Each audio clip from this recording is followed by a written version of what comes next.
আসসালামু আলাইকুম viewers, welcome back to my channel. আপনারা নিশ্চয়ই অনেক ভালো আছেন। আজকে আমি আপনাদের সাথে চমৎকার একটি রান্না শেয়ার করব, কাশ্মীরি ফ্রুটস পোলাও। আমি যখন কাশ্মীরে গিয়েছিলাম তখন এই কাশ্মীরি ফ্রুটস পোলাওটা খেয়েছিলাম। কাশ্মীরে বিভিন্ন ধরনের কাশ্মীরি পোলাও রান্না করা হয়। আমি 3 ধরনের কাশ্মীরি পোলাও খেয়েছিলাম। আমি 3 ধরনের কাশ্মীরি পোলাও বিভিন্ন ভিডিওতে দিয়ে দেব। আজকে আমি শেয়ার করছি কাশ্মীরি ফ্রুটস পোলাও। চলুন তাহলে কাশ্মীরি ফ্রুটস পোলাও করতে কি কি লাগছে দেখে নেওয়া যাক। এখানে আমি 1 কাপ সমান বাসমতি চাল নিয়ে নিয়েছি এবং চালটি ভালোভাবে ধুয়ে নেব।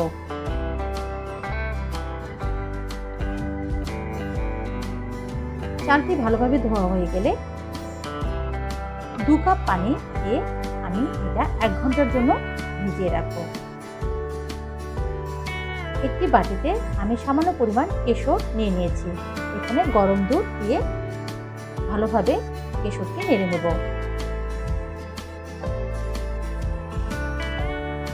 কাশ্মীরি ফ্রুটস পোলাও করতে আমার আরও যা যা উপকরণ লাগছে দেখে দিচ্ছি। আমি এখানে সামান্য পরিমাণ কাজু বাদাম এবং আমন্ড নিয়ে নিয়েছি, সামান্য পরিমাণ বেদানা নিয়ে নিয়েছি, বেশ খানিকটা কালো আঙ্গুর কেটে নিয়েছি, খানিকটা আপেল ছোট করে কেটে নিয়েছি, খানিকটা আনারস ছোট ছোট করে কেটে নিয়েছি, বেশ কিছু কিশমিশ নিয়েছি, গোলাপ জাম যেটাকে জামরুল বলে ছোট ছোট করে কেটে নিয়েছি।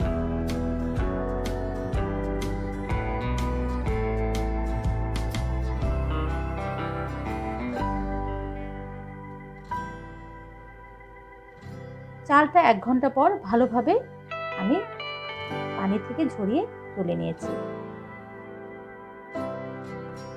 কড়াইয়ে সামান্য পরিমাণ ঘি দিয়ে দেব। ঘিটা ভালোভাবে নেড়ে নেব। কাজু বাদাম এবং আমন্ড কুচি এখানে দিয়ে দেব এবং হালকা করে দিয়ে ভেজে নেব। হালকা করে ভাজা হয়ে গেলে এটা তুলে নেব। এলাচ, দারচিনি, লবঙ্গ, স্টার মশলা দিয়ে ঘিয়ের মধ্যে ভেজে নেব।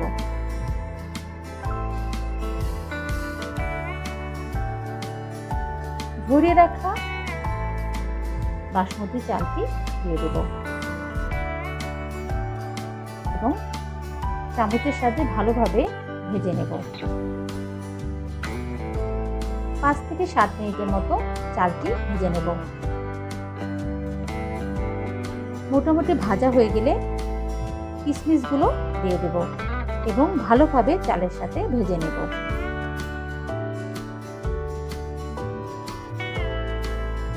মোটামুটি কিশমিশের সাথে চালটি ভাজা হয়ে গেলে 1/2 চামচের একটু কম আদা বাটা দিয়ে দেব। স্বাদ মতো লবণ দিয়ে দেব এবং ভালোভাবে চালের সাথে ভেজে নেব। চালটি মোটামুটি ভাজা হয়ে গেলে এখানে আমি 1 কাপ পরিমাণ বাসমতি চাল ব্যবহার করেছি, তাই এখানে 1.25 কাপ গরম পানি দিয়ে দেব এবং ভালোভাবে নেড়ে নেব। দুধ দিয়ে তৈরি করে রাখা কেশরটি এখানে ঢেলে দেব এবং ভালোভাবে নেড়ে নেব।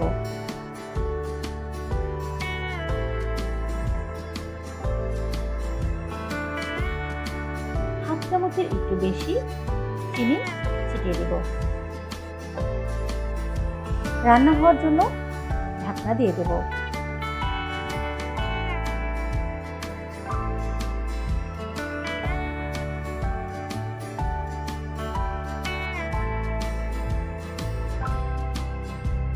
আবার একটু নেড়ে রান্না হওয়ার জন্য ঢাকনা দিয়ে দেব। এটা আরেকটু রান্না হবে। ভেজে রাখা বাদামগুলো দিয়ে দেব।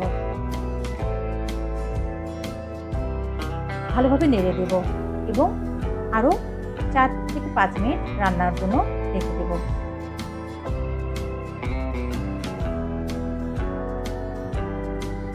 পাঁচ থেকে 7 মিনিট পর ঢাকনা তুলে নেব। এবার এটি নামিয়ে নেব। এটা মোটামুটি হয়ে গেছে, অনেক ঝরঝরে হয়েছে।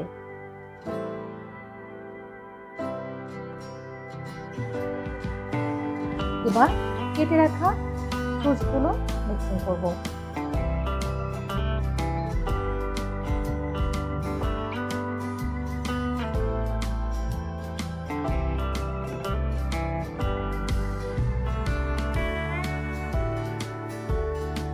আগের থেকে আমি ঘিয়ে পেঁয়াজ এবং কাঁচামরিচ বেরেস্তা করে নিয়েছি, সেই বেরেস্তাটা দিয়ে দিব। সকল উপকরণগুলো ভালোভাবে মিক্সিং করে নেব।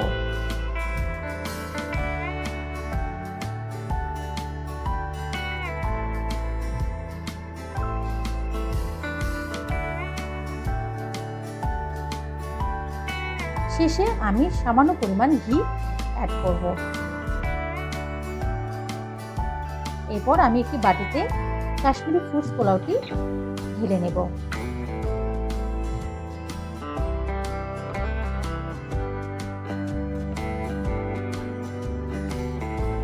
হয়ে গেল আমার কাশ্মীরি ফ্রুটস পোলাওটি। কিন্তু খেতে মিষ্টি স্বাদের হয় এবং খেতে অনেক মজাদার, আমাদের দেশের ঠিক জর্দা পোলাওয়ের মতো, কিন্তু এটার টেস্টই একদম ডিফারেন্ট, খেতে অনেক টেস্টি। আমার এই কাশ্মীরি ফ্রুটস পোলাও রান্নাটি আপনাদের কেমন লাগলো? যদি ভালো লেগে থাকে আমার রান্নাটি লাইক এবং শেয়ার করে দেবেন। চ্যানেলটি সাবস্ক্রাইব করতে ভুলবেন না। পরবর্তীতে আবার একটি নতুন ভিডিও নিয়ে আপনাদের সামনে হাজির হব। ততদিন পর্যন্ত ভালো থাকবেন।